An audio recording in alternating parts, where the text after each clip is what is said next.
B'Shem Hashem Na'aseh v'Natzliach, Shiur Torah, Bruchim Habayim. We're back here on our Tuesday night War of Amalek series, where, Baruch Hashem, we have the privilege, the schut, to learn the words of Elchonon Wasserman as if he is saying it to us today.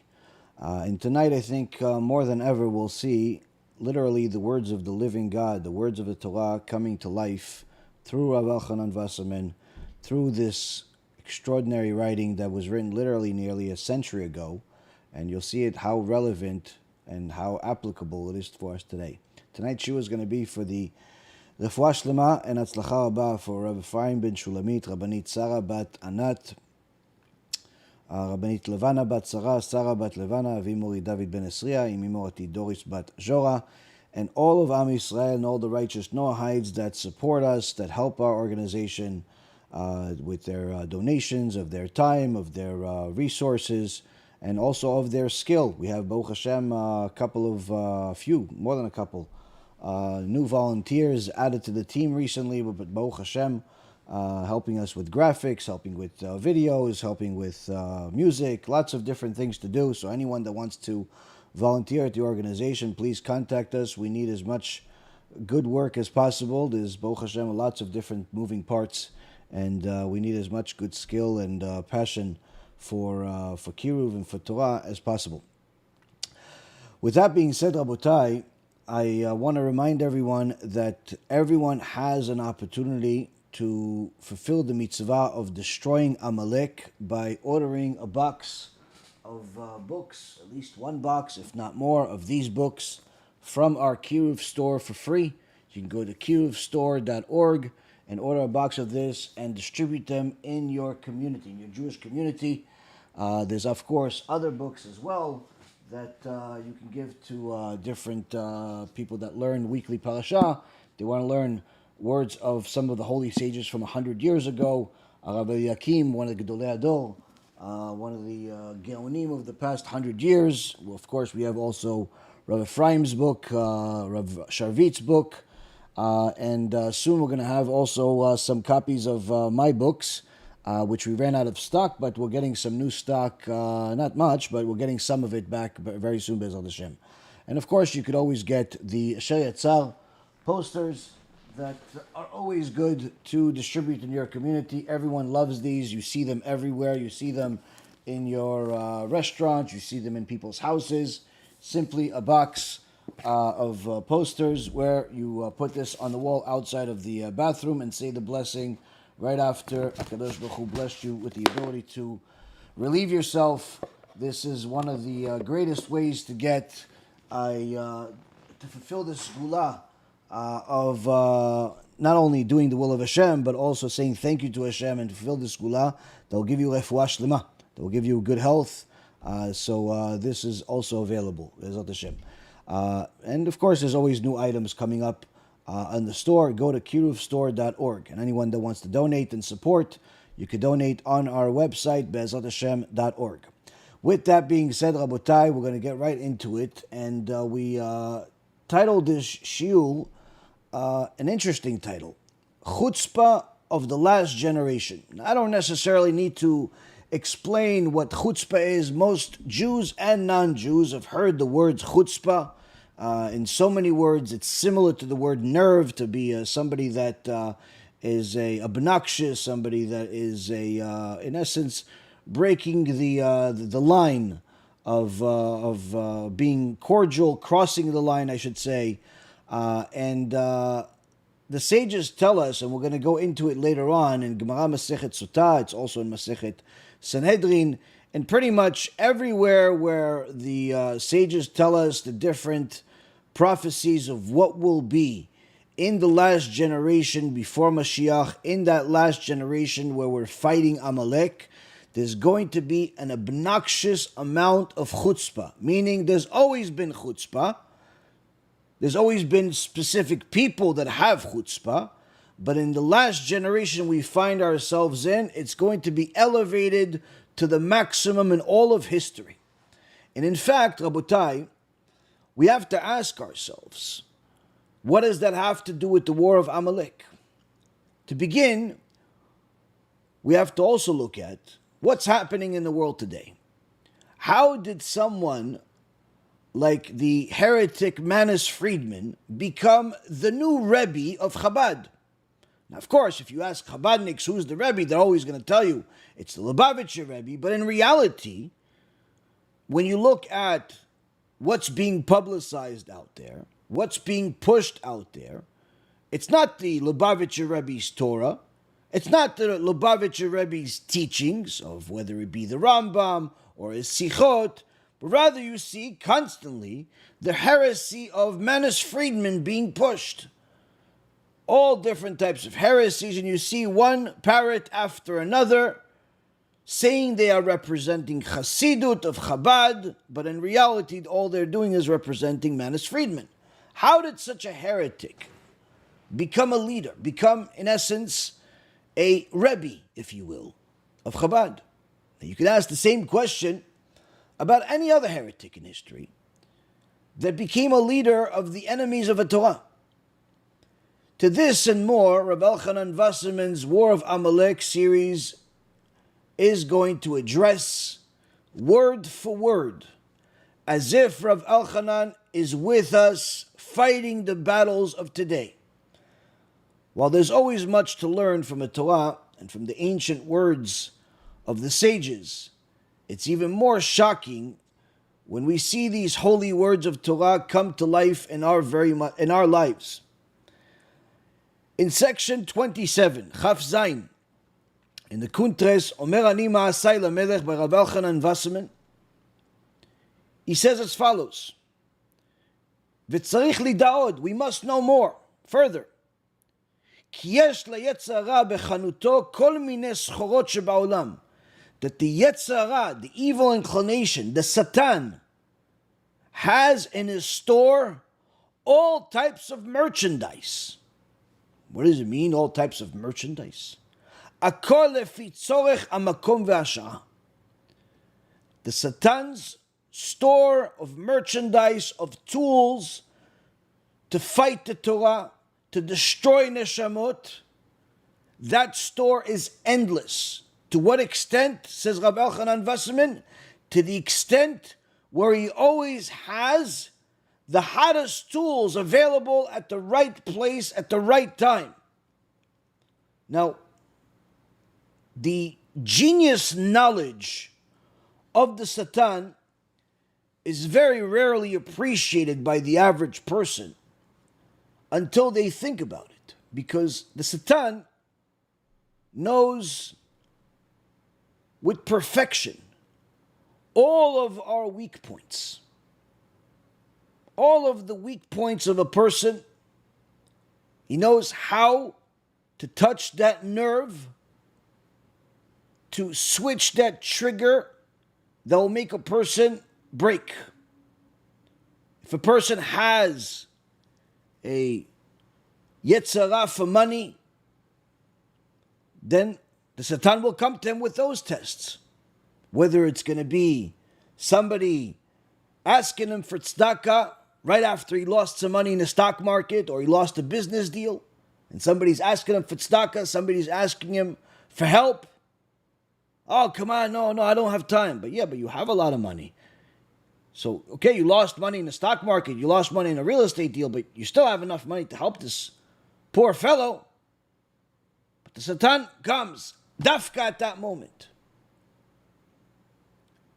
If a person has a tava for money, the yetzer hara will come to him with all types of jobs that represent a big reward, but also a big gehenom, like the cash advance business that we've been fighting against for several years now. Baruch Hashem, since the most recent clip was published just a few days ago, several guys from the cash advance business have contacted me, some asking genuinely questions because of interest and trying to figure out if they really have to leave the business, which of course they do. And some just obviously clowning around, complaining. Why do you say this and why do you say that? Well, you can look at the video. You can watch it. Oh, no, I don't have time. Can you just give me a short version? Well, if you don't have time, then you'll stay ignorant of the things that are going to destroy your eternity. But the fact that this warning is going out there and is reaching new people each and every single time also tells us that it's not enough, like we thought it was, what we've done. You know, we made so many different shiurim about wigs and how they come from idolatry, to the point where we have a whole guide to show people all the different proofs, whether it's halachic proofs, visual proofs, lecture format, book format, there's all types of things. But yet, there's still people that come with questions every day. Oh, is it allowed to wear a wig? I heard you say no. Well, didn't you see the dozens of shurim that I've done? No, I haven't. So just because you did something in the past doesn't mean it's enough. And of course, it doesn't mean it's that another yo-yo is not going to come out there and make a halachic shiur, or at least that's what he calls it, an halachic shiur, saying how not only is allowed to wear a wig, but it's allowed to wear a wig that comes from India. Because he concludes to his ignorant crowd that there is something called a sfek sfeka, double doubt.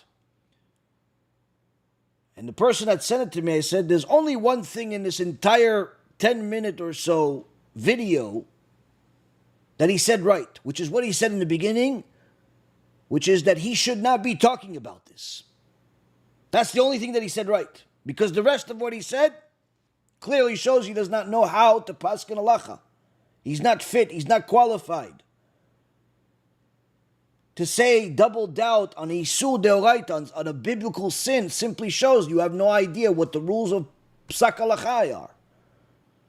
You're reading the Shulchan Aruch as if you're reading some Harry Potter book. And unfortunately, many people think that just because somebody has a big book in front of them, a long beard, a big kippah, perhaps a few peyot, everything grows by itself, or you can get for a few dollars, people think, oh, that's a chacham. He even calls himself Rabbi. And unfortunately, Rabotai, Rav Elchonon Wasserman warns us specifically about those people. It's not enough what you've done over the last decade or 2 decades or 3 decades. You have to repeat it.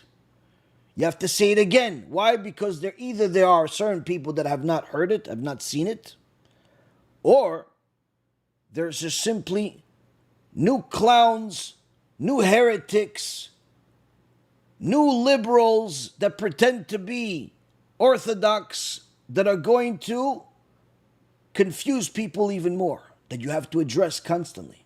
And that's why every time we come out with a new clip about wigs, as more people do tshuva. Every time we come out with another clip about the wasting seed, more people do tshuva. Every time we come out with another clip, another shiur about the cash advance, more people do tshuva. And it's a fight that has to continue over and over again until Mashiach comes.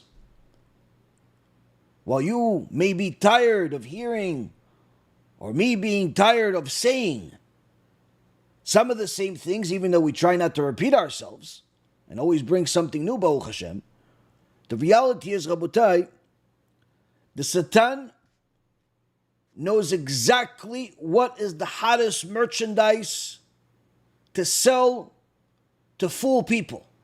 He knows the exact time, the exact place, the exact community, the exact place in your heart, to such an extent that the moment you have any type of financial struggle, family struggle, emotional struggle, the Satan will say, well, you know, maybe you didn't have these problems before you became religious.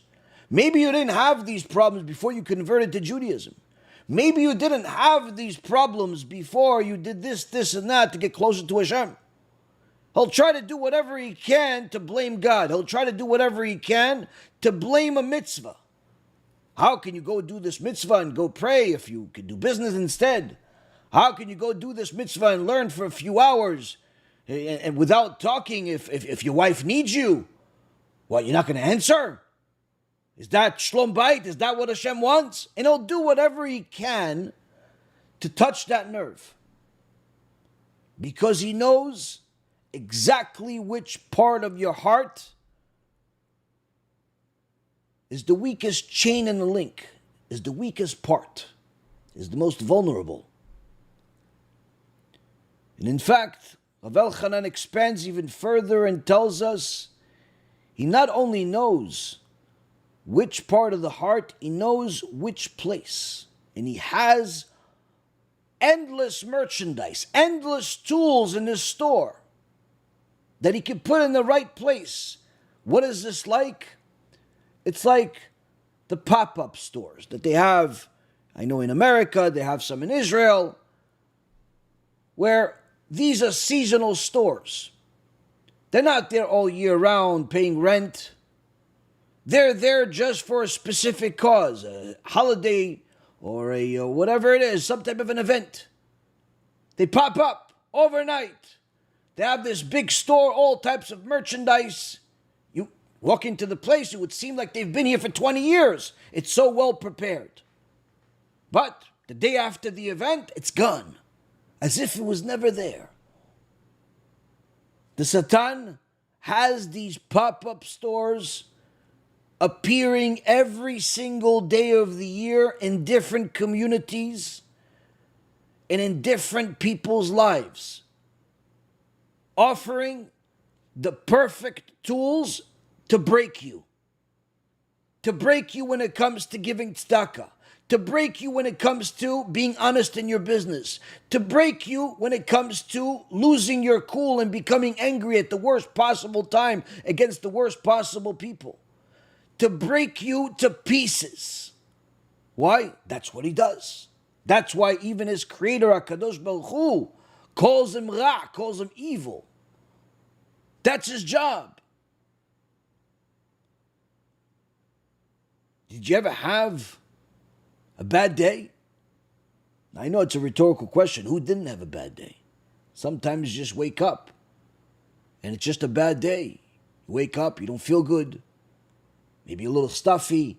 Maybe you didn't sleep enough. Maybe your back hurts. Maybe you woke up from a bad dream. Whatever the reason is.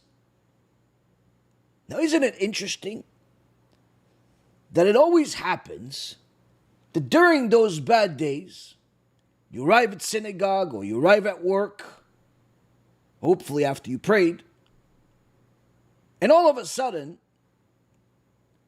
well, the only thing you want is to be left alone. That's all you want that day. It's a bad day, you're in a bad mood, you don't feel well, and all you want is to be left alone. But it just so happens that every single time you have that bad day, there's always this nudnik, this nuisance that never paid attention to you in his life, all of a sudden decides to come up and, how you doing? How are you today? Huh? How am I? Where'd you show up from? You work here? Oh, okay. Yeah, I'm fine, okay. Well, no, I just wanted to see how you're doing. Well, what do you care about what I'm doing? I'm fine, okay. I just want to get to do my thing. Oh. Did you speak to your parents recently? What? Why do you care if I spoke to my parents? No, I don't know. I just spoke to my mom and I figured, I don't know, maybe you should speak to your mom also. What does your mom have to do with my mom? Oh, no, okay. No, I just thought, okay. All right, have a good day. Oh, yeah, have a good day. Well, listen, what do you think about us grabbing coffee or lunch later? What? No, I brought lunch from home. I'm okay. Oh, well, would you mind if I ate my lunch next to you? What do you want from me? Go! That's what you want to tell him, but you can't. You can't be that guy. You can't be that guy that says, go away, but at the same time, you want to.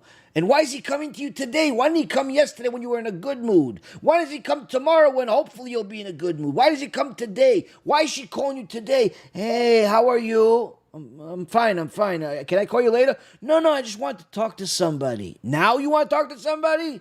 I haven't heard from you in 3 months. Now you want to talk to somebody? And they always happen to call you when you don't want to talk. They need your attention. When you don't have the time or the patience, they need you.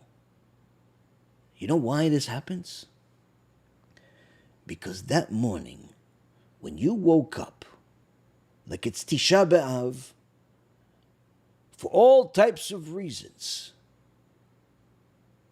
you woke up pretty much opening the windows to your soul and letting the Satan know, this is my weak point. And that's exactly where the Satan is going to attack. He's already weak there. She's already weak there. They have less patience. They have less this. Let's go attack. Let's make them lose their cool. Let's make them yell at somebody. Let's make them do stupid things. Let's take bad to worse. That's what the Satan does. It's always on that bad day. Now, of course, anyone that's married knows how the Satan works perfectly well.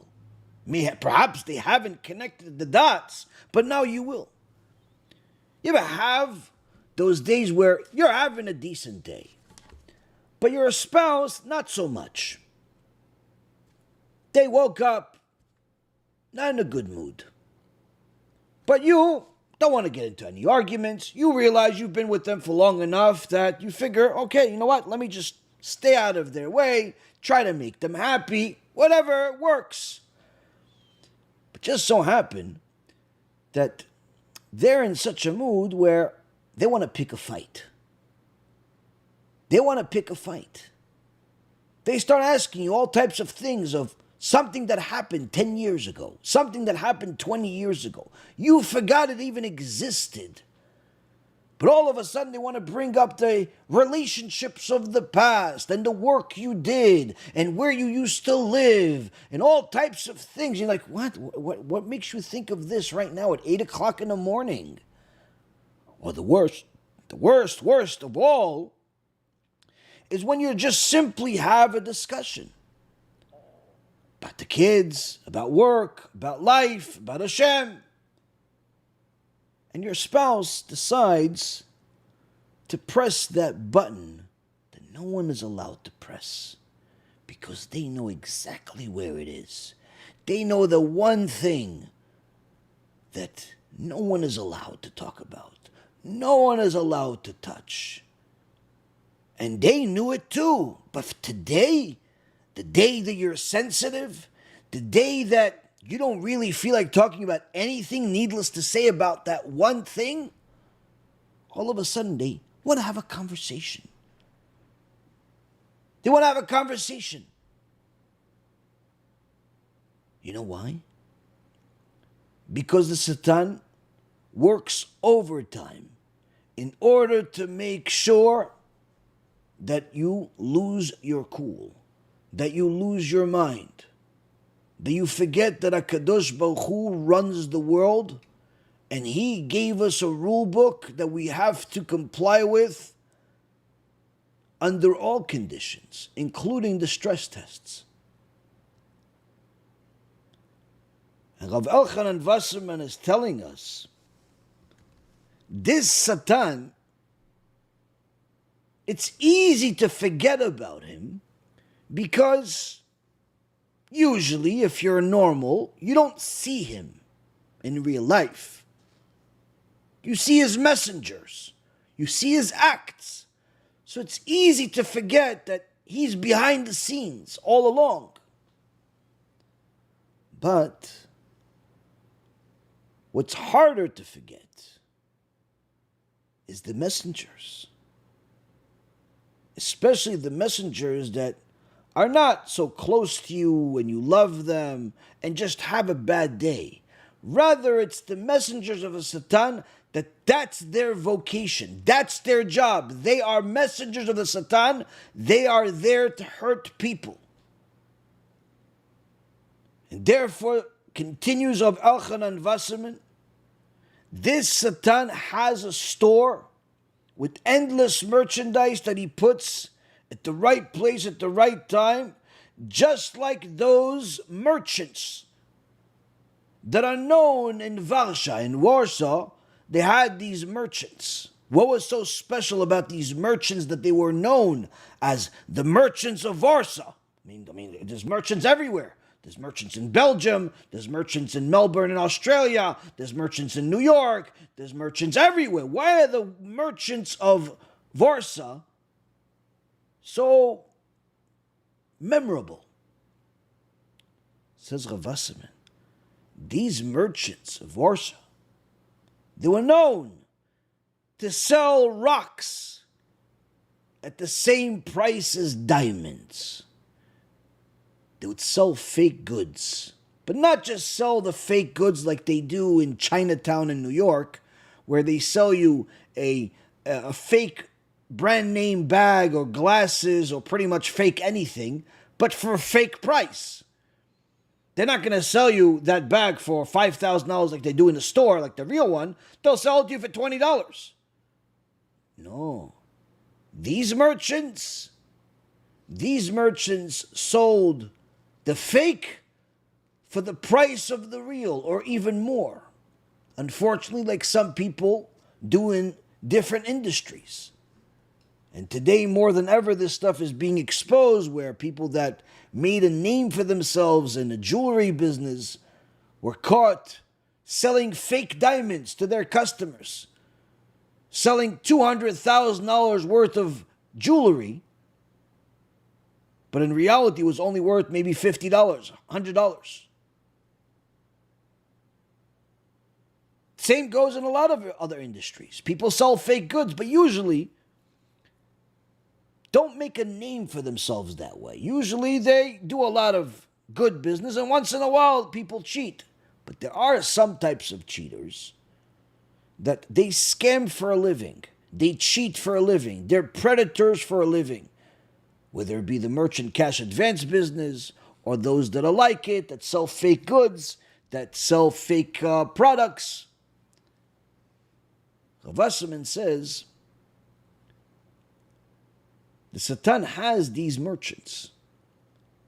He has many of these merchants. They know exactly what goods you're looking for. You're looking for that perfect diamond. We're going to sell you something that looks exactly like that perfect diamond. But you're going to find out it's fake. You're going to find out that it's not only fake, it's explosive. And he says, just like there are those merchants that sell these fake goods, the Yetzer Hara also has other merchants that call themselves Rabbanim. They call themselves rabbis. Alevushim be'iztra de milta, that are dressed with the garments of, the holy, the rabbis. They have the uniform, they have the frock, they have the hat. They look like they're part of the Rabbanan, they're part of the great assembly there. But in reality, says Rav Wasserman, these rabbis, they're not really rabbis. They're merchants of the Satan. But how do they succeed? How do they get this way? These rabbis, says Rav Wasserman, Akotvim vechotvim, they write and they sign in holiness, meaning like they write, the Gaon, the Kadosh Rabbi such and such is coming to your city. You could buy a kameh for a few $1,000s. You could do this. You could do that. And they come to you as if they are an important rabbi, a mekubal.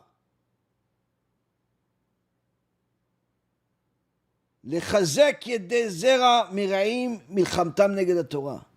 Really, these rabbis, says Rav Wasserman, they come dressed like real rabbis. They act like real rabbis. They work like real rabbis. But really all their role is to give more strength to the fight against the Torah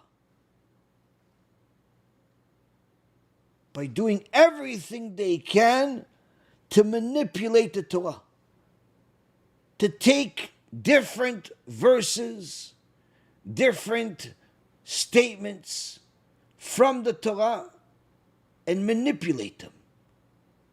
Whether it's the God needs you nonsense that's constantly out there, or that now it's been even upgraded, I should say downgraded, to even worse levels where they say God has a body, there's no reward and punishment, or the followers of the same heresy that now say, listen, Gehenna is just punishment of God, is just that it's only spiritual, it's not physical. As if the Gemara in Masechet Brachot that says that the pain on the soul is at least 60 times worse than the body, as if that Gemara doesn't exist. Like they make it seem like, it's only a spiritual punishment, as if it doesn't hurt. Like as if it's like the movies where it's just a wind. It's some little wind. It's like, that's it. Oh, it's gone. It's gone.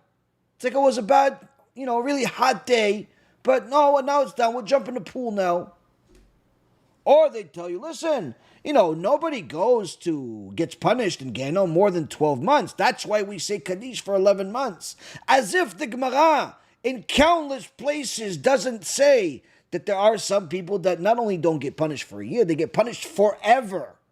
One of the prime examples is Korach.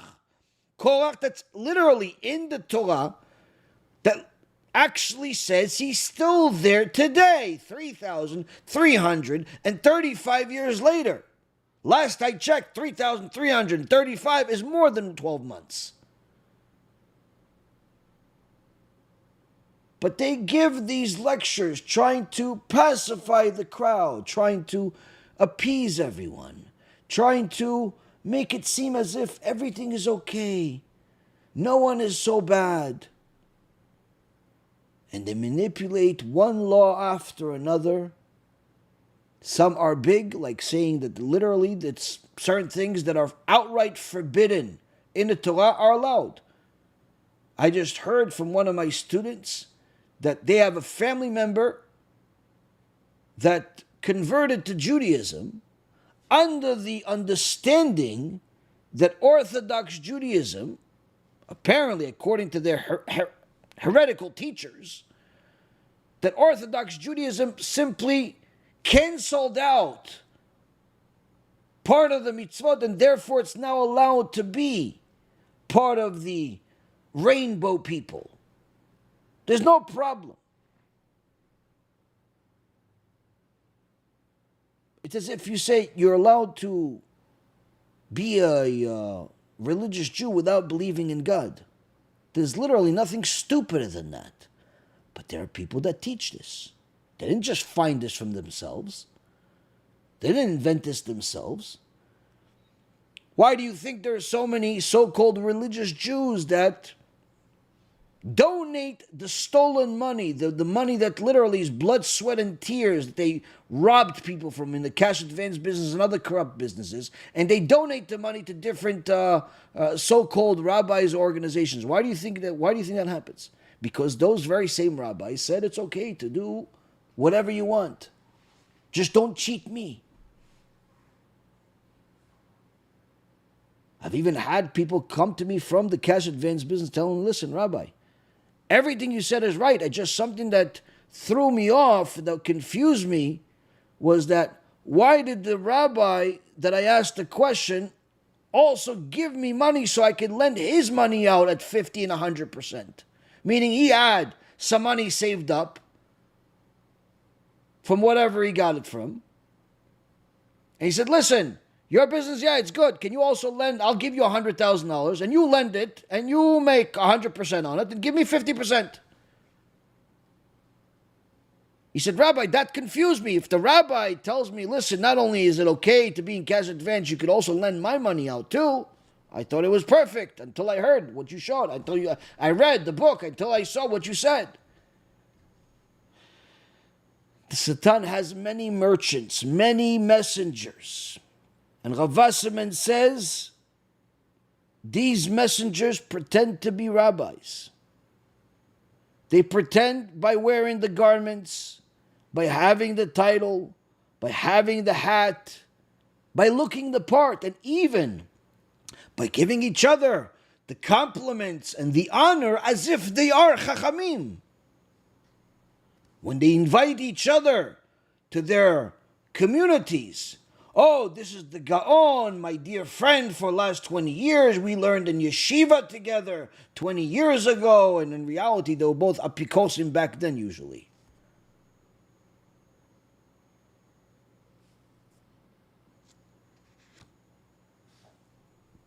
But the bigger problem is that this happened back then, and it's still happening now.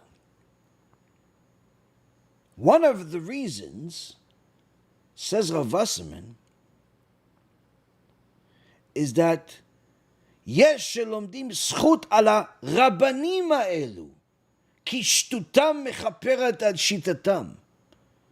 He says there are some that give the benefit of the doubt to these so-called rabbis, because their foolishness perhaps is something that makes the bad strategy and bad ways not so bad, because they're stupid, they're fools. And on this, says Rav Wasserman, I got a tshuva from my dear Mori Rabbi, my dear Rav Chaim Levi Brisker, the Brisker Rav,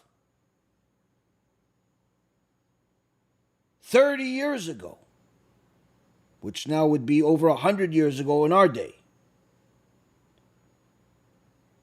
And the Brisker Rav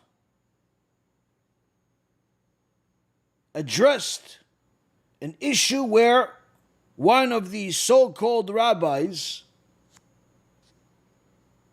publicized in a newspaper called Amalek.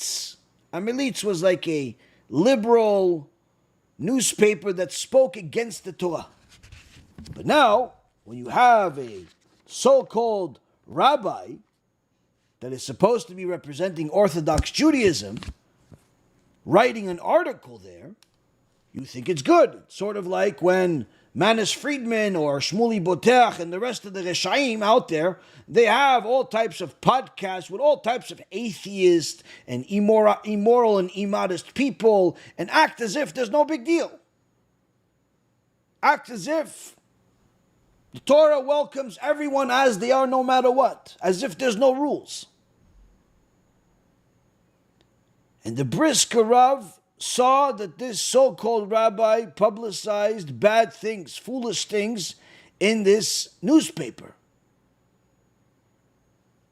And he heard that a different big rabbi, who also heard about this, limet zchut ala kotev ki hu tipesh, said, give him the benefit of the doubt. Why? Because he's stupid anyway. He said, listen, this guy, this so-called rabbi that publicized in a heretical newspaper, he's an idiot anyway. Who pays attention to him? He's not a Talmid Chacham. And the Brisker Rav said, no, you can't look at it that way. Even if he is stupid, he says, even if he is stupid, even if he doesn't know Torah, even if he doesn't know, he's not a Talmid Chacham, still you cannot ignore it. Why? Because our experience showed us that even the fool becomes wise when the matters affect him. In Zayin Esek, if it's his business, as he says in Yiddish, if it's his business, all of a sudden he becomes smart.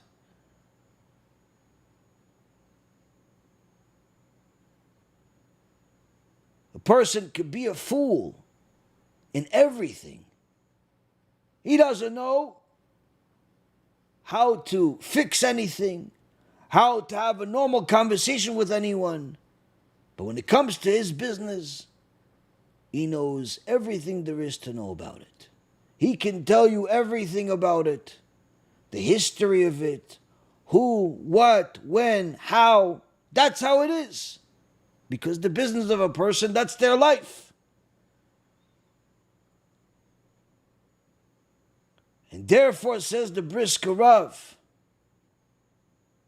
because we know this, we have an obligation to publicize against this so-called rabbi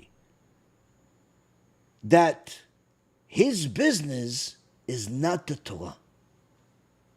Meaning that when you see that somebody that calls themselves a rabbi or a religious blogger or YouTuber or whatever it is, and you see this person exposing their foolishness by speaking against the Torah, such as by speaking against Gedolei Yisrael, insulting the Torah giants of this generation or past generation, by admiring the secular and the foreign religions, by disregarding the laws of the Torah, by insulting the Bachurei Yeshivot.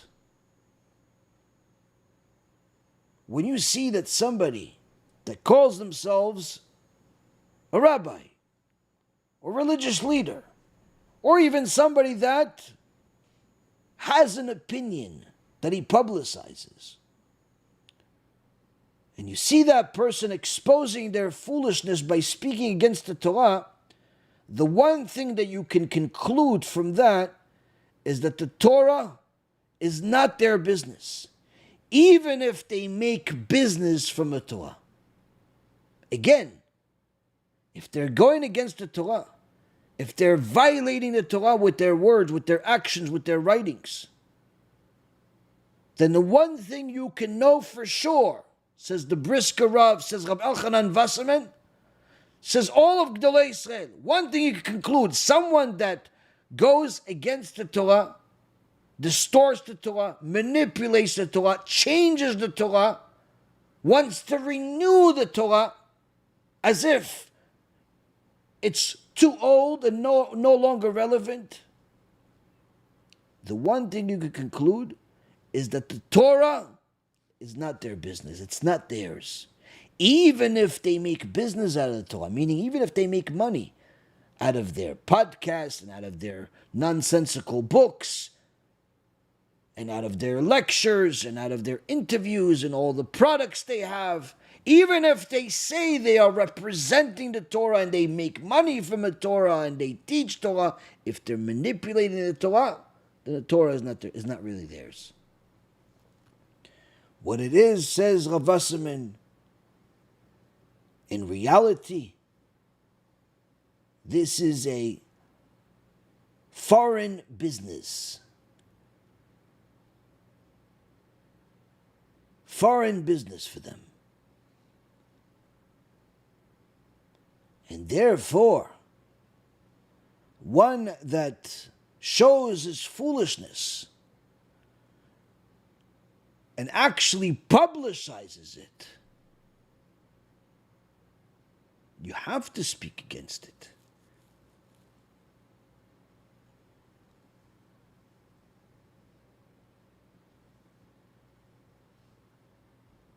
Because what he's doing,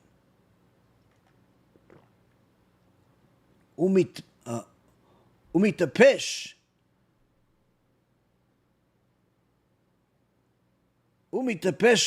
sham kikol haoleh al rucho.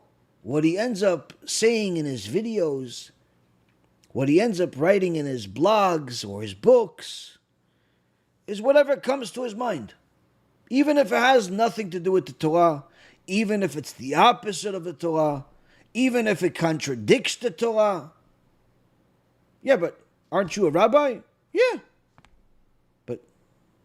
if you're a rabbi, aren't you supposed to be representing the Torah and saying what the Torah says?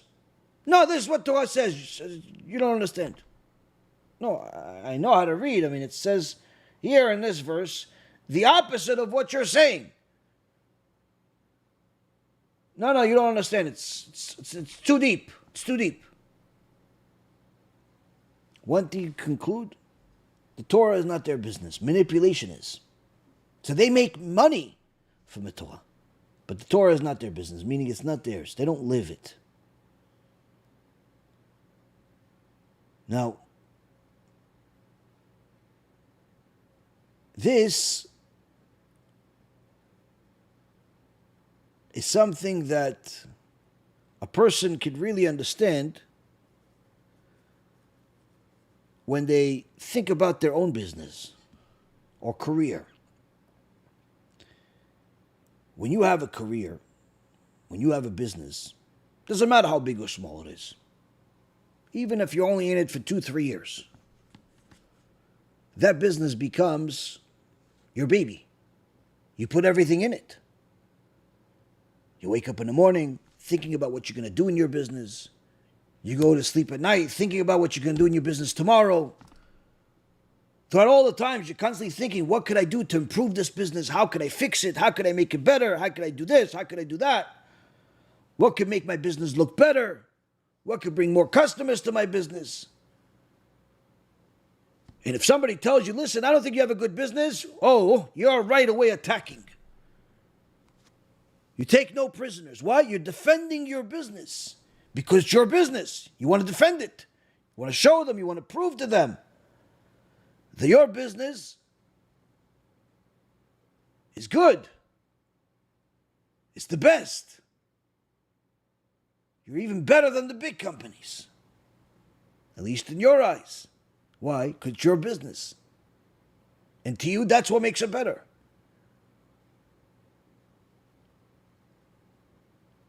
The same concept goes, if somebody makes the Torah his, meaning they live by it, they sleep by it, they dream it, they do it, everything that has to do with them connects to the Torah. The way they wake up in the morning, the way they address people, the way they help people, the way they speak, the way they do business, who they choose to marry, how they raise their children, where they choose to live, every part of their life has to do with the Torah. And every free moment they have, they continue to learn more. So when they hear somebody speaking against the Torah, if the Torah really became part of them, they cannot tolerate such a thing. They have to defend the Torah.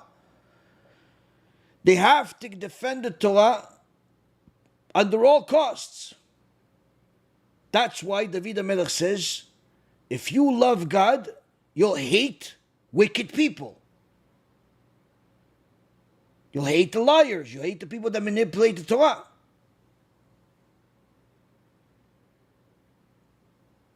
Because it's your business. It's your life.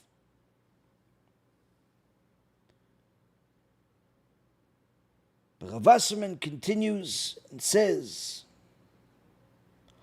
all of this is also happening in our days, meaning these problems that the Brisker Rav had to deal with, that the Malbim had to deal with, that Gdolei Yisrael had to deal with in previous centuries, where there was these so-called rabbis that really were manipulators and heretics.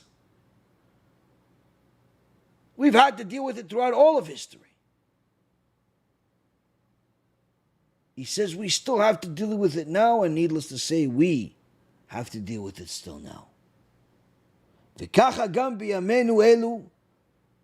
He says right now we have the same types of people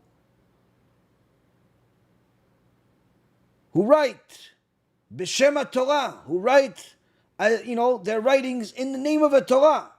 Lilchom neged a Torah, in order to fight against the Torah. They write in the name of a Torah in order to fight against the Torah.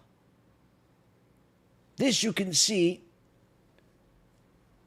from people that try to make a stage for themselves by addressing something controversial that Gdolei Yisrael already said. It's settled, it's done, no need to discuss any further. It's done. But he's going to come and start giving a whole series of lectures about why he thinks the swordfish is kosher. Yeah, but Gdolei Yisrael already said it's not kosher. But he is not only going to manipulate the Torah with his words, he's going to show an example of how he makes a whole video about how he thinks that everyone is wrong, all the Torah giants are wrong, and he is right. And to prove how confident he is, he actually cooks a swordfish and eats it with his students or his victims. Or another person that will tell you things that literally violate the 13 principles of faith. But he says, no, this is the truth. So nobody knew it until now. The Rambam didn't know it. The Rabbi Yosef Karo didn't know it. The Arizal didn't know it. Nobody knew it. All of the Gedolim in the past 100 years, Rav Elyashiv, the Stipler Gaon, Rav Ovadia Yosef, Rav Kanievsky, the Leshem, Chafetz Chaim, nobody knew it until you. Everybody waited for you. He wants to make himself a stage. He wants to tell you that, no. This is allowed. Yeah, but everybody says it's not allowed. No, they were just exaggerating. It was just musar. But really, they didn't really mean it. What kind of musar they don't really mean? I don't understand. Why would they say it if it's not true? That's not musar, it's a lie. No, you don't understand. It's deep. No, I understand. I understand. I understand that you have no idea what you're talking about. That's what I understand. And any time you have no answer, you just say it's deep. It's a deep lie. That's what it is. It's a very, very deep lie. It's so deep that your entire world of lies depends on it. On people buying the lies. And unfortunately, Rabotai, this is not just in the days of Wasserman, this is in our days. One of our own Dayanim, Rav Didi, recently made a video against some so-called rabbi that made a video about literally allowing swordfish, when Gdolei Yisrael said no. Of course, there are different heretics in different places. There's one guy that literally says that anyone that, throughout all of history, we're not even talking about just today, throughout all of history, that follows the Zohar Kadosh, meaning including the Arizal, Rabbi Chaim Vital, Rabbi Yosef Karo, all of the Gedolim, anyone that listens, reads, follows the Zohar Kadosh, he considers him an idol worshiper.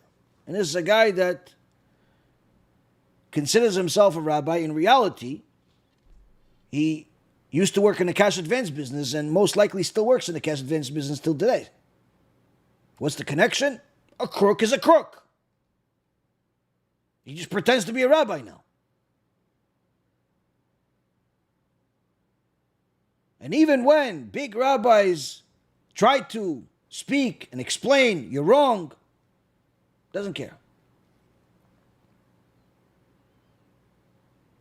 Doesn't care.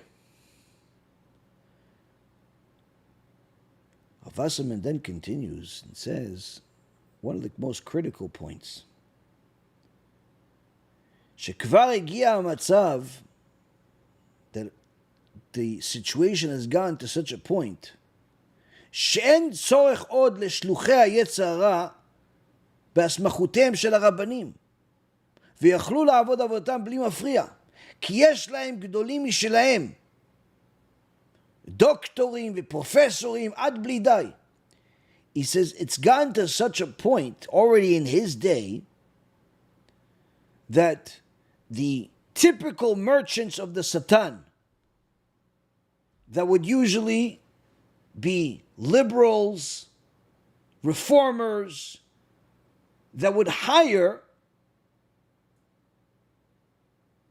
a rabbi that had a decent reputation but not necessarily so famous, they would elevate him, making him appear as if he's a gadol, in order for him to be friends with them, publicize them, in essence give them a stamp of kashrut for their heresy, for their war against the Torah. He says that's the way it used to be.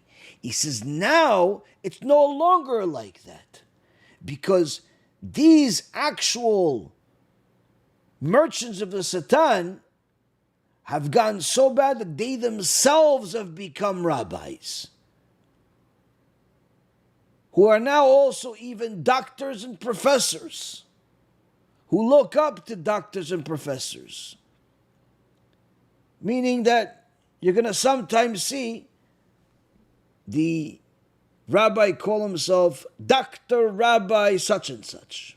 Now, although there are many chachamim like the Rambam, the Ramban, that were famous rabbis, poskim, gdolei olam, but also were doctors. But that's not the same today, he says. He says sometimes you're going to see someone that calls himself Dr. Rabbi. Why? The doctor is, in essence, the prestige. The rabbi is just showing you he knows even more scholarship. And that's why Rabbi Harif used to say, when you see someone call themselves Dr. Rabbi, it's a good sign that the rabbi is spiritually sick. And he's not really a big rabbi. I remember when we lived in Boca Raton, they hired a Dr. Rabbi to lead one of the keilah over there in the Sephardic section. And they were impressed that he was a doctor and also a rabbi. And he wanted to appease them no matter what, even if they did things that are against the Torah, like having a Kohen that's intermarried, be the Baal Koreh, and all types of other things that clearly were problematic, but he wanted to appease them. He wanted to become one of the people, thinking that that's going to build the community, that's going to strengthen them, until they eventually threw him out. And they continue doing whatever they want, but now they have the permission of the Dr. Rabbi that allowed them to do it all this time.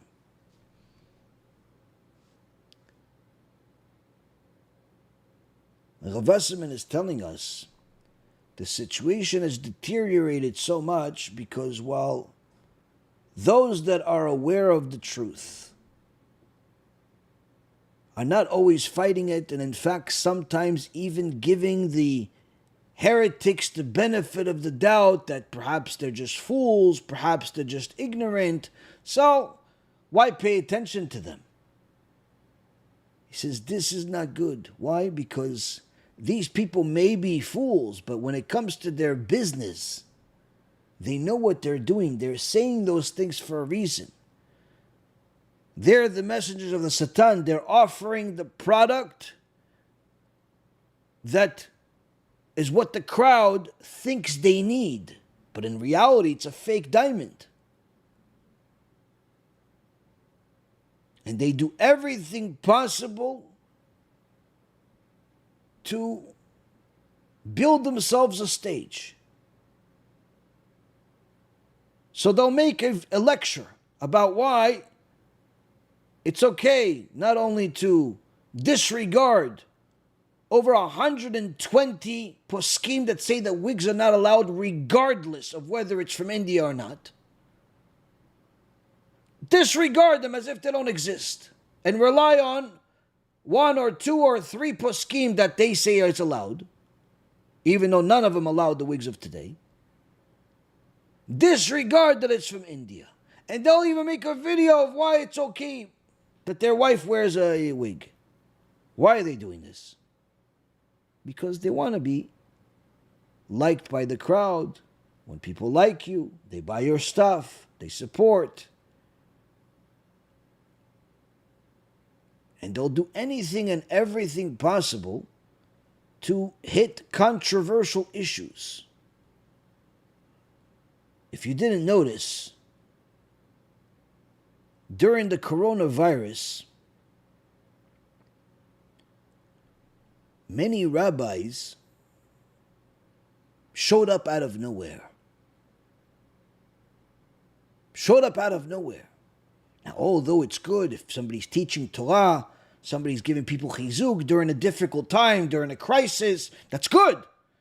But what was interesting and very, very relevant to our point at hand is that many of these rabbis didn't come up during the coronavirus crisis where everyone is scared, everyone is questioning everything, didn't come up with words of encouragement from the Torah as much as they came up with their own opinions about the virus, about the vaccine, about all of the scientific information that they found on the internet. All of a sudden, everyone became a rabbi slash doctor, a podcaster slash doctor, a blogger slash doctor, chemist, biologist. What about the Torah? Yeah, the Torah you can read in books, but every lecture, every video was about whether it's the virus is really from the government, or it's really from the China, or it's some conspiracy that the world has never heard of, or it's really this guy, or it's really that guy, and maybe it's the vaccine, maybe it's the 5G, maybe it's the... Why are you talking about this? Instead of telling people some words of encouragement from the Torah, all of a sudden, everyone became a biologist, chemist, science fiction character, literally an astronaut was an understatement for every one of these videos. But the people of truth rarely talked about coronavirus. They just spoke about the Torah. Once in a while they'll say a word, listen, this is what's happening. You should, you shouldn't, if they decide to throw their hand into that, but it didn't make their life that. Why? Because they weren't looking to build a stage. Those that were looking to build a stage, every video, every conference, every podcast is about their expertise in conspiracy, in 5G, in the New World Order, in the this, and all the stupid stuff that we realize today was a complete waste of time. Elchonon Wasserman says there are going to be some people that make business out of the Torah. But it's not because the Torah is their business. It's not because the Torah is their life. They just want to simply build themselves a stage. And in fact, some of them even become leaders. Umitkayemet le'enenu haklala chutzpah yizgeh. He says right in front of our eyes we see the curse of the Torah, of chutzpah, coming in abundance, being fulfilled. Asher hakavana yizgeh milashon gdola. He says, what does it mean there's going to be an abundance of chutzpah? He says in so many words, whoever has the biggest nerve, whoever is the most brazen, whoever is the most obnoxious, that's the one they'll choose to be the leader, the new Rebbe. As the Gemara in Masechet Sotah, page 49b, tells us, in the period before Mashiach, there will be certain things that happen. The first of all, chutzpah yizgeh, insolence will increase. There will be hyperinflation. The cost of wine will skyrocket. The government will turn to heresy. and there shall be no rebuke, no rules. We see that today. Crime has become legal. When I was still on Wall Street, if somebody charged more than 5% commission on a trade, the trade would literally have to be changed immediately. Why? Because you violated the law. Even if you charged 4%, unless you had a justifiable reason, the firm would force you to lower it. Because the regulators, if they see that you're charging 3%, 4%, even though the law allows you 5%, they see you charge 3%, 4%, you have to have a legitimate reason. If somebody made a mistake and somehow they mistitled the account, or somehow they had an advisory business and the SEC came in and saw that they commingled funds of the firm and the clients, firm would be shut down. People would sometimes get arrested or even go to jail. That's how Ponzi schemes are made. If somebody acted on insider information, they go to jail for years, sometimes decades, even if they're a Martha Stewart billionaire.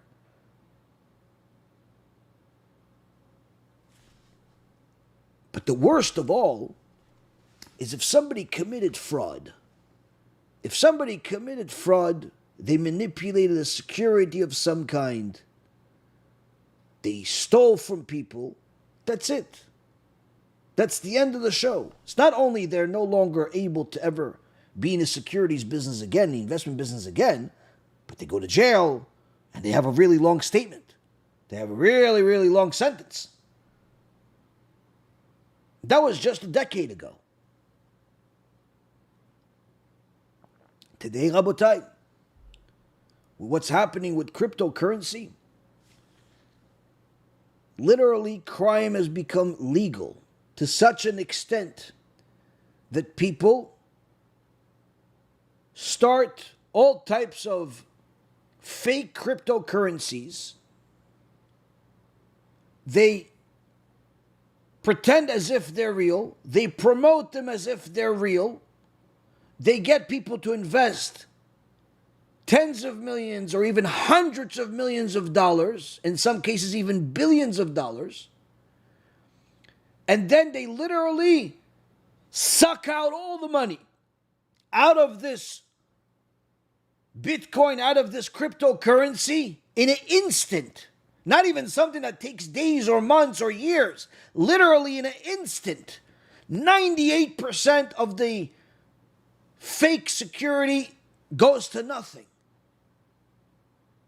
Now, if that wasn't bad enough, you would think, okay, so these people probably did it, and then they hide. No, they don't hide. They make videos about how they just stole a bunch of money from people. They're proud of it. And in fact, they do it again and again. And virtually nothing happens to these people. The only time people get in trouble is if they commit other crimes, like wire fraud or all types of other things. But the reality is, right now, crime has become legal. That's what the Gemara is saying. It's not just that there was going to be insolence that will increase and there's going to be a government full of heresy. No, it's also going to be no rules. No rules, Rabotai, no rules. No rules even in the secular business rules. Nothing.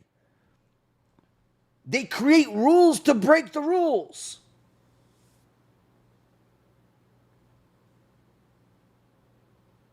One of the stamps of approval for the current state of crime being legal is the President of the United States. His whole family is very deep into the crypto business industry to such an extent that he and his wife launched cryptocurrencies just a couple of days before he became president. Already after he got elected, and just a couple of days before he was inaugurated, because There's a legal issue. So just 2 days before, he had one that went up a few 100% and down 90%.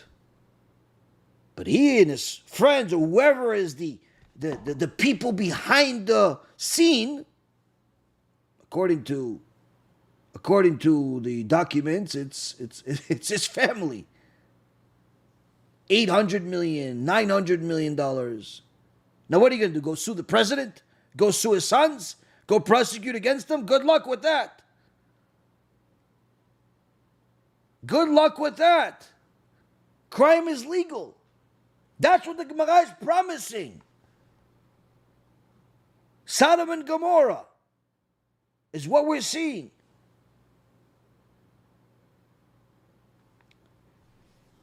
But the reality is, Rabotai, that while the world is turning upside down, the most relevant part is what's happening to those that are supposed to be representing the Torah, those that are supposed to be representing the truth, those that are supposed to be representing God.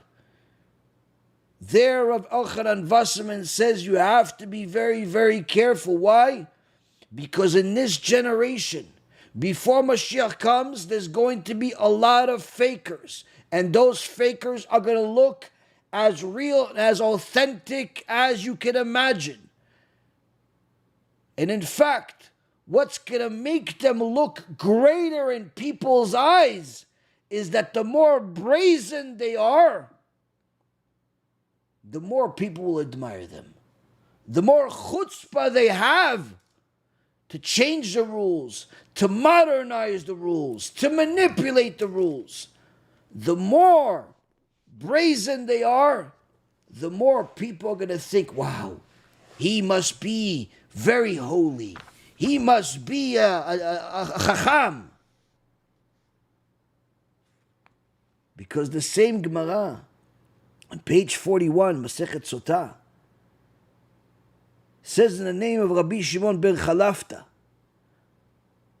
that from the day that the power of flattery prevailed, meaning when the people flattered the leader, in those days, Agrippa, judgments became perverted, actions became corrupted, the persons were not liable to say anything to this fellow. In so many words, what Rabbi Shimon ben Chalafta says that in past generations, everything went to the garbage in society when people started praising the Trumps of the world, the philosophers of the world, the politicians of the world, instead of praising Moshe Rabbeinu, instead of praising Rabbi Akiva, instead of praising the current modern day Chachamim. When you start admiring people that are immoral, people that are idol worshippers, people that are living the opposite life of our Torah, it already shows that people do not have an understanding of what a real leader is. And therefore, they'll become much more vulnerable to the false leaders, even within the world of Torah. So they'll fall for the trap of the most brazen, most obnoxious, biggest chutzpah person like Manis and like the others that follow in the same footsteps as him. Why? Because instead of praising real chachamim, real tzaddikim, they praise podcasters and presidents. So of course you'll be vulnerable to also praise some heretic that pretends to be a chassid. Why him? Because he's the biggest chutzpahdik. He has the most amount of chutzpah. And he says, Ki liyot gadol biyamenu en tzarich ela chutzpah. He says, in our days, needless to say, in our days, to be a gadol, all you need is chutzpah. Velefi erech godel ha-chutzpah, yigdal erech ha'adam. And based on the level of chutzpah that this person has, the more chutzpah he has, the more people will actually value him and appreciate him and look up to him, which is the opposite of what they're supposed to do. It's looking up to the messenger of the Satan. Kasher anu roim ata b'minageim hachadashim, like we see right now in their new ways, their new beliefs, their new teachings that are foreign to the Torah. We see from their acts, asher miyamem lo asu davar tov, that these people have never done a single good thing. Velo na'asu lamanigei ador, and no one ever made them into the leaders of the generation. Ela bishvil chutzpatam. The only reason why they became leaders is because of their chutzpah. Meaning, you see this guy, what good has he done? Is he feeding the poor? Is there actual real proof of people that have transformed their life and started becoming from Jews that actually have Yirat Shamayim? Is there any major chachamim that actually praise this person and say he's a real chacham? Is there any good this person has done other than praise the wicked and rub elbows with the wicked? No. So how did he become a gadol? Because of his chutzpah. Because of his chutzpah. Wasserman is telling us that in past generations, these liberals would find a rabbi and turn him into a gadol in order to give the rest of the criminals a way in. He says today it's much worse. Today the biggest criminal has become a rabbi, just like they have in Israel's Supreme Court. The chief judge of the Supreme Court in Israel is a criminal, literally a criminal. Made himself judge. But that same criminal says that any Bachur Yeshiva that doesn't go to the army is a criminal. Can you believe the chutzpah here?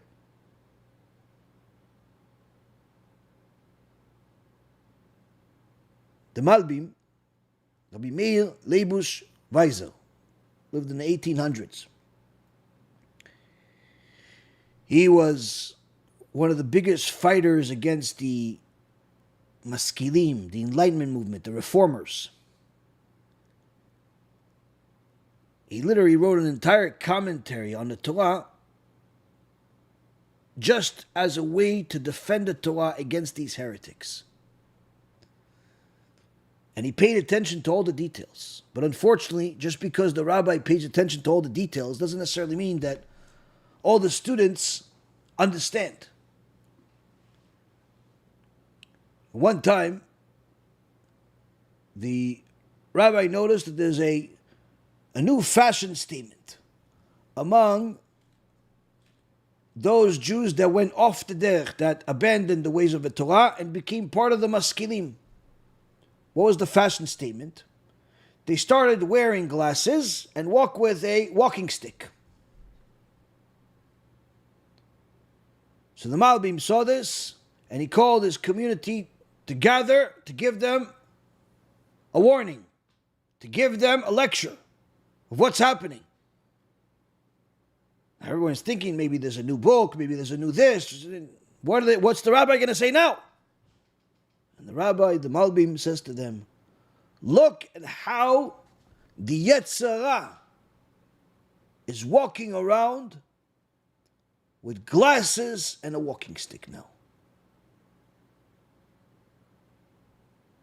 So one of the people in the crowd said, Rabbi, what do you care that these Maskilim are walking around with glasses and a walking stick?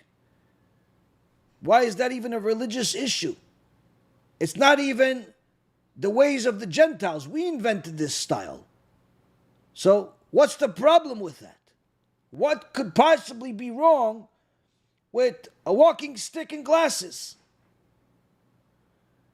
The Malbim says to him, no, you don't understand the divine message here.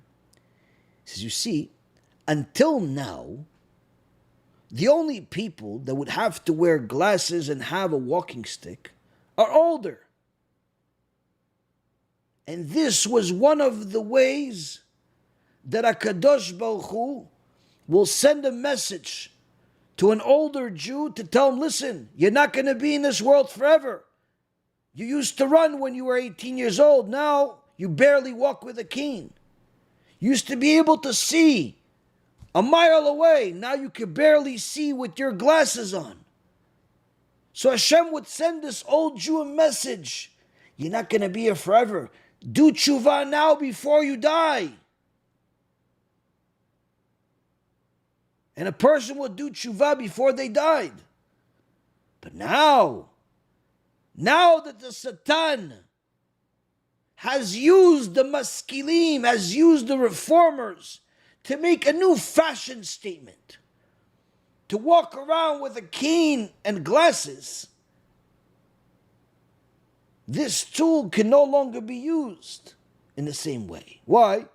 Because now the 60, 70-year-old Jew that needs a cane and glasses is not going to get the same shock. Why? Oh yeah, I had this cane since I was 20. I've been wearing these glasses since I was 20 and young. I didn't really need them back then, but now I need them. So they're not going to make the connection that life is short and you have to do tshuva. Why? Because the Yetzirah made it fashionable. The difference between the holy Chachamim, Gdolei Yisrael, and the fakers is that the Chachamim do everything and anything possible to defend their business of a Torah, meaning to defend the honor of a Torah. And defending the Torah doesn't always mean fighting against heretics. Defending the Torah is also honoring the Torah, paying attention to what could hurt the Torah, what could debase it, what could insult it. They're constantly looking for ways to bring honor to the Torah, but also to defend it at the same time. When you see someone that does not care or have any concern for the honor of a Torah, then the one thing you can know for sure is that the Torah is not their business, even if they're making business out of the Torah. And that's why the more a person understands that there's no such thing as, I'm just going to take care of myself. I'll take care of myself and I'll be fine. My family will be fine. As Rav Chaim Kachlon said to a group of Avrechim just in the last 24 hours, telling them they have to start going to do Kiruv. They have to go help Am Yisrael do Tshuva. And if you don't want to, because you want to focus on yourself, you want to focus on your Gemara, then we're not going to continue supporting you. Because you only care about yourself, so why should we care about you? Rabotai Karim, there's no such thing as you taking care of just your family. Because anyone out there that understands that there's enemies against the Torah coming from all directions. The Satan has a store in every corner, in every community. And every community has the merchandise that are perfect for it. Every household the Satan has the perfect merchandise for it. And therefore, whoever does not fight against the Satan, whoever does not publicize more and more Torah, to help Am Yisrael fight the Satan, to help Am Yisrael do tshuva, then they are making themselves vulnerable.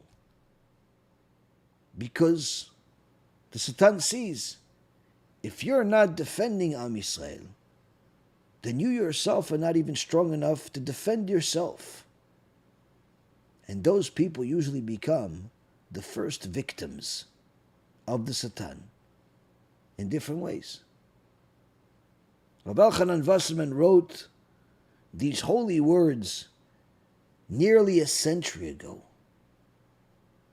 But each time I look at them, I look over my shoulder, I see the picture of Rav Wasserman right there. And I'm telling you, it feels like he just wrote it now. But that's the Torah, Rabbi. When the Torah is your business, HaKadosh Baruch Hu brings it to life in front of your eyes. When the Torah is something you made into a business in order to build yourself a stage, then not only does the Torah does not come to life, but it only brings evil to the world. And as the Gemara says, if he merited and the Torah came to life, the Torah becomes Samachayim, the Torah becomes the drug of life. If he didn't merit, the Torah becomes the drug of death, it becomes poisonous. May HaKadosh Baruch Hu always merit us to have the drug of life, that's the Torah. To always know the truth, live the truth, publicize the truth, and to also merit having all of the Talmidim, all of the fans, all of the supporters, all of the people that are watching each and every single shiur also take that upon themselves to publicize the lectures, to publicize the books, to publicize the truth, and not be selfish. Because, Chabutai Karim, selfish people become victims. You defend Am Yisrael, HaKadosh Baruch Hu will defend you. Thank you very much for learning with me. Anyone that wants to support can donate on our website, BeEzrat If you want to order books to distribute in your community, you go to kiruvstore.org and you can order them for free if you're located in the U.S. It's even free shipping. If you're located in different countries, you'll have to pay for shipping. Shipping is not cheap, but if you want the books, then by all means, you will be able to come up with the money to pay for the shipping. The books are worth a lot. We're already investing hundreds and hundreds of dollars for every single box. So if you're willing to invest also to ship to Brazil, or to ship to Mexico or Australia, wherever it is that you want to ship to, then by all means, we'll be happy to do it. If not, BeEzrat HaShem, you can help us ship to other places and to help Am Yisrael do Teshuva. Either way, Rabotai, there's a lot of good that we can do together. And BeEzrat HaShem, we all succeed. Call to B'cha B'atzlacha. We'll learn again soon. I'd like to introduce you to your new best friend. We did it. AI Rabbi is here. It's an AI model that is based on kosher Torah sources, 30 different languages that are available to you. So if you want to ask it in Spanish, in Chinese, Portuguese, whatever you want to do, it's available for you. Can you tell me about Rabbi Akiva? So it's time-stamped to the shiur. You press this green button, AI Rabbi on your WhatsApp. You'll have the ability to ask questions at will. You'll be provided sources, and most importantly, you'll be able to know the truth and be able to rely on the sources.